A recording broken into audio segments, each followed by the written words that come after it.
अस्सलाम वालेकुम दोस्तों, उम्मीद करता हूँ आप सब खैरियत से होंगे। आज हम बात करेंगे कि रमज़ान में वो कौन से काम हैं जिन्हें अगर नहीं किया तो रोज़ा रखने का कोई भी फ़ायदा नहीं है और अल्लाह ताला बहुत नहीं नाराज़ होता है। तो चलिए वीडियो को स्टार्ट करते हैं। मेरे दोस्तों, रमज़ान का महीना बहुत ही बरकतों वाला होता है और अल्लाह की खूब रहमत बरसती है। रमज़ान पूरे महीनों का सरदार है जिसमें हर मुसलमान शिद्दत से इबादत करता है और पूरे महीने रोज़े रखता है। कहा जाता है कि रमज़ान के महीने में और महीनों से 70 गुना इबादत का सवाब ज़्यादा मिलता है। इंसान पर अच्छाई हावी हो जाती है। इस महीने मुसलमान अपनी चाहतों को तर्क करके सिर्फ अल्लाह की इबादत करते हैं। यह महीना सब्र का महीना भी माना जाता है, लेकिन यह बहुत कम लोगों को मालूम होता है कि रमज़ान के रोज़े रखने के अलावा और क्या करना चाहिए, किन बातों का अमल रखना ज़रूरी होता है। अगर आप ऐसा करते हैं तो आपको इबादत का दुगना सवाब मिल सकता है। तो मैं आज आपको बताऊंगा कि कौन से अमल करने ज़रूरी हैं।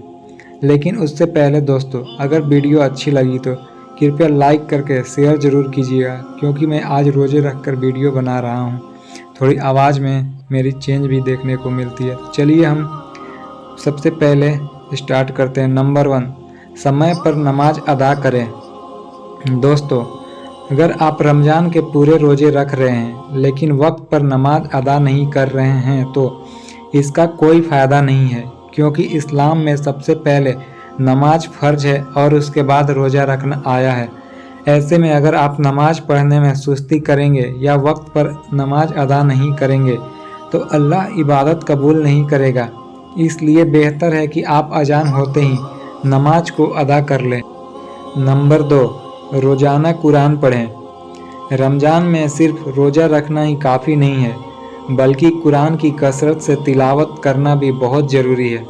कहा जाता है कि इस महीने में कुरान की तिलावत करने का दुगना सवाब मिलता है, क्योंकि इस महीने में कुरान हमारे नबी पर नाजिल हुआ था। दोस्तों, कम से कम एक ख़त्म कुरान पाक ज़रूर करें। इसलिए रमज़ान के महीने में रोज़ाना कम से कम एक पारा पढ़ने की कोशिश करें, और नहीं तो कम से कम कुछ ही सूरा ज़रूर पढ़ें। तीसरा, इफ्तार में ज़्यादा खाना न खाएं। दोस्तों, पूरा दिन भूखा रहने के बाद जब हम रोज़ा खोलते हैं तो हम इफ्तार में ज़रूरत से ज़्यादा खाना खा लेते हैं, मगर ऐसा करना नहीं चाहिए। क्या पता आपको ज़रूरत से ज़्यादा खाना खाने से हमारी सेहत को नुकसान पहुंचता है।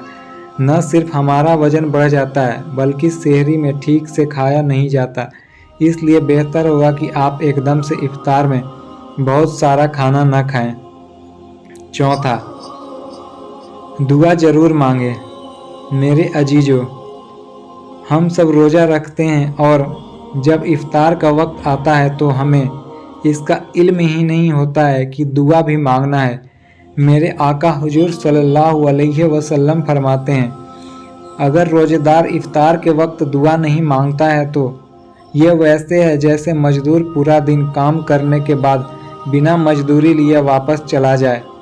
इसलिए मेरे दोस्तों, इस समय दुआ ज़रूर मांगे, क्योंकि अल्लाह तबारक व ताला रोज़ेदार की दुआ कभी रद्द नहीं करता।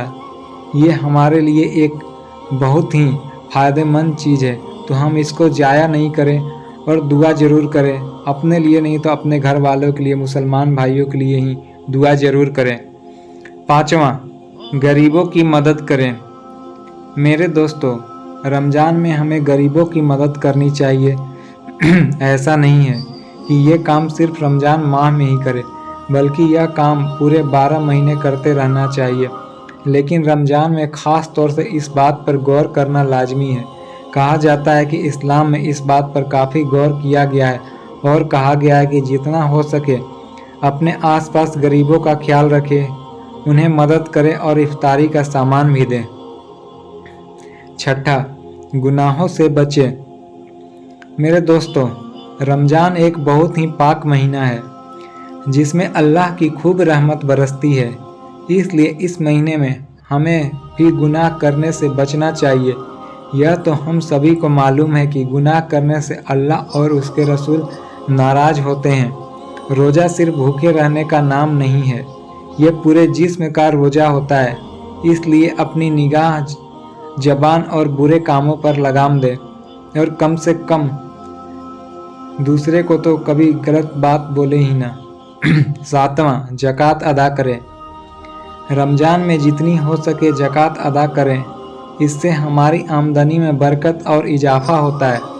बता दें कि अल्लाह ने इंसान की आमदनी में से एक हिस्सा यानी 40वां किसी फ़कीर या ज़रूरतमंद को देना ज़कात कहलाता है। इसके अलावा ज़कात उन लोगों को दी जाती है जिसकी आमदनी अपने कुल खर्चे से आधी से भी कम है। जैसे अगर किसी शख्स का खर्च 25,000 है और उसकी आमदनी 10,000 है, तो आप इस शख्स को ज़कात दे सकते हैं। 8वां, तहज्जुद की नमाज भी पढ़ें। वैसे तो तहज्जुद की नमाज नफल है, जो रात में फजर की अजान से पहले अदा की जाती है। इसका मतलब होता है कि रात की इबादत। कहा जाता है कि तहज्जुद की नमाज के बाद अगर कोई दुआ मांगी जाती है तो ज़रूर कबूल होती है। ऐसे में हम अपनी इबादत की लिस्ट में तहज्जुद की नमाज को शामिल कर सकते हैं, क्योंकि दोस्तों जितनी हम तहज्जुद की नमाज पढ़ेंगे अल्लाह ताला हमसे उतना ही ज़्यादा खुश होगा। 9, माँ बाप की खिदमत करें। माँ बाप की खिदमत करना बहुत ही सवाब का काम है। माँ अगर जन्नत है तो बाप जन्नत का दरवाज़ा है। वालिदैन की खिदमत हमेशा ही करनी चाहिए, लेकिन रमज़ान में इसका सवाब दुगना बढ़ जाता है। इसलिए जितना हो सके अपने माँ बाप की खिदमत करें और इज्जत देना सीखें। अगर आप बाहर रहते हैं और अपने माँ बाप को वक्त नहीं दे पाते तो इस रमज़ान ज़्यादातर वक्त उनके साथ बिताएं। इस रमज़ान में ये काम ज़रूर करें और अपनी इबादत को दुगना कर लें। अगर आपको ये वीडियो पसंद आई हो तो इस वीडियो को शेयर ज़रूर करें। खुदा हाफिज।